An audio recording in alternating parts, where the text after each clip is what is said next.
We're at the Radio Festival. A session that's just been on stage was the response from commercial radio to what the Director General had to say yesterday. I'm joined by Phil Riley, the CEO of Orion Media.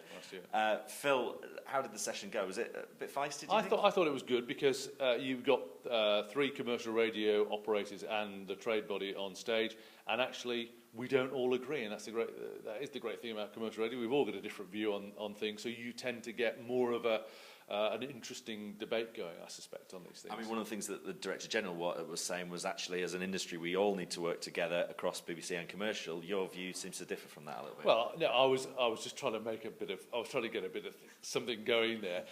Yeah, of course you need to work together on stuff like radar, and of course you need to work together on radio player. But once you've done those things, you know what? We're in a war with each other. I want his listeners listening to my radio station. That's what it's all about. And I think we can all get a bit too lovey-dovey and forget sometimes. Actually, this is about bums on seats, pound notes on, in the front door, and we're competing, and we shouldn't forget that. One of the things that Andrew Harrison said as part of his proposals was for commercial radio to run BBC local radio and take a fee for doing that and do it in a smarter, better way.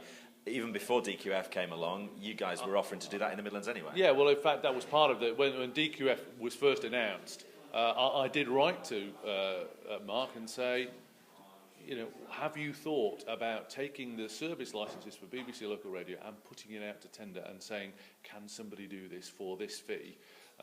Because it was a genuine offer. I never expected it to be taken up, to be honest. But the thing that was driving that offer was actually in radio, more than most other media, there are significant savings to be had from dual housing operations. It matters a lot in radio if you can run 2 or 3 services from the same premises, because you get to share a lot of stuff, and that seemed to me to be a pretty obvious way of saying, actually, we could do something for you. We could do it for you at the quality that you would specify.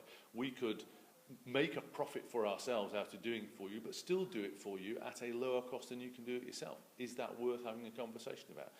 Clearly, it was done to try and get a debate going, and it was interesting yesterday that Dee floated a similar idea about Six Music or something, and you could make the case for lots of different services.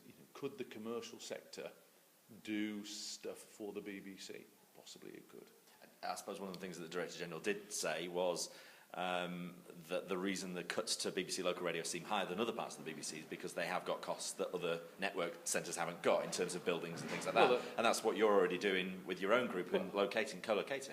Absolutely. But of course, one of the things you could say to the BBC is actually if you subcontracted out your BBC local services and specified that as part of that the contractor had to house those services, the BBC might then be left with property that it could get rid of.